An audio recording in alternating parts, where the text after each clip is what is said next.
Seguramente más de alguna vez has escuchado acerca de la inmortalidad. Y también es posible que alguna vez te hayas planteado tú el deseo de vivir por siempre, de vivir muchos años. Porque la muerte, cuando piensas en ella, te aterra. Pero quizás deberías contemplar que el secreto no está en vivir muchos años, sino en saber vivir los años que por azares nos toquen vivir.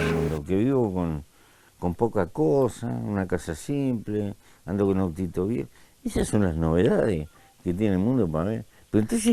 Pero este mundo está loco. Dicen que yo soy el presidente pobre. No, yo no soy presidente pobre. Pobres son los que quieren más, los que no le alcanza nada, esos son pobres. Porque se meten en una carrera infinita. Entonces no le va a dar el tiempo de la vida ni nada. Yo tomo la austeridad como camino y el renunciamiento liviano de equipaje para tener tiempo para hacer lo que a mí me gusta. Es probable que hayamos escuchado alguna vez el dicho que dice mala hierba nunca muere. ¿Y qué quiere decir esto? Que muchas veces hay gente que está llena de vicios, gente que se vuelve como un obstáculo para sí misma y para los demás, pero que viven muchos años. Y también es posible notar que hay personas que tienen grandes talentos, que tienen grandes virtudes y que mueren a corta edad. Y nosotros nos preguntáramos, ¿pero por qué es así? Bueno, eso es cuestiones de azar.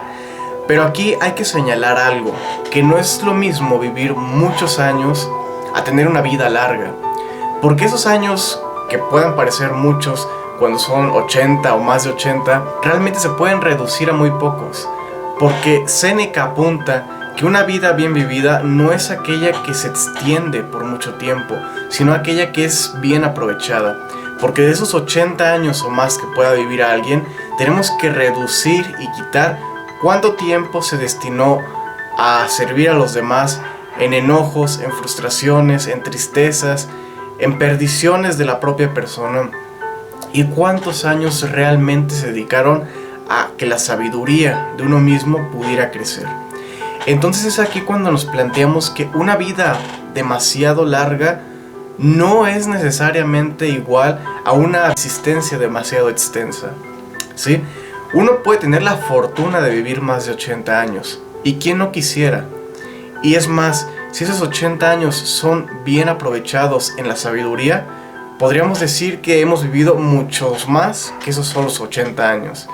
Pero cuando ese tiempo se dedica a los vicios o a perderse a uno mismo, podemos decir que hemos vivido demasiado poco. Es más, quizás de todos esos 80 años podríamos reducir nuestra existencia ni a una década, porque los demás lo ocupamos a perdernos nosotros mismos.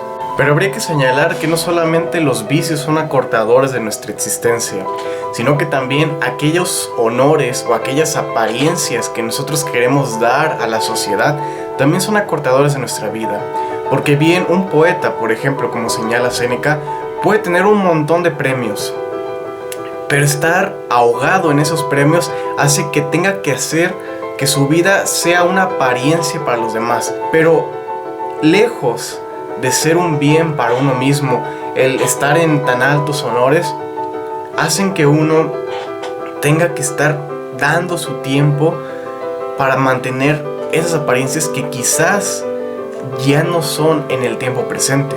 Pero cuando nosotros nos aferramos a mantener un pasado o una apariencia que ya no es la que nos corresponde en el presente, estamos destinando un tiempo que debería ser enfocado a volver a descubrirse uno mismo en vez de estar manteniendo algo que ya no somos. ¿Hay espacio para la utopía todavía en el mundo de hoy?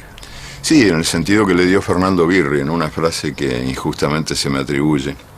En uno de mis libros yo cité una frase de él, diciendo que era de él, pero la gente me la atribuye a mí. Bueno, pobre Fernando, pero es de él la frase. Estábamos juntos en Cartagena de Indias, la bellísima ciudad de la costa colombiana, y dimos una charla juntos en la universidad. Un poco al estilo de los sobrinos del Pato Donald, o sea, cada uno empezaba la frase que el otro terminaba y así. Y al final, charlando con los estudiantes, uno se levantó y le preguntó a él, no a mí, ¿para qué sirve la utopía? Y él respondió de la mejor manera. Yo nunca escuché una respuesta mejor. Él dijo que esa pregunta él se la hacía todos los días. ¿Para qué servía la utopía? Si es que la utopía servía para algo. Dijo, porque fíjense ustedes que la utopía está en el horizonte. Y si está en el horizonte yo nunca la voy a alcanzar. Porque si camino 10 pasos, la utopía se va a alejar 10 pasos. Y si camino 20 pasos, la utopía se va a colocar 20 pasos más allá. O sea que yo sé que jamás, nunca la alcanzaré. ¿Para qué sirve? Para eso, para caminar.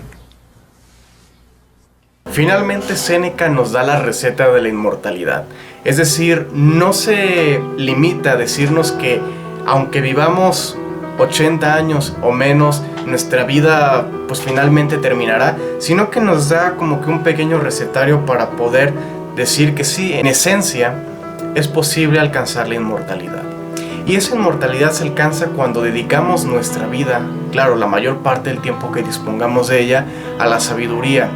Pues cuando nosotros leemos a gente que haya dedicado también su misma vida a la sabiduría, como pueden ser los filósofos o ciertos escritores, o cualquier persona que desde su punto de vista, desde su propio camino, haya alcanzado a conocerse a sí mismo, a dedicarse tiempo a sí mismo, es cuando nosotros podemos sumar experiencias.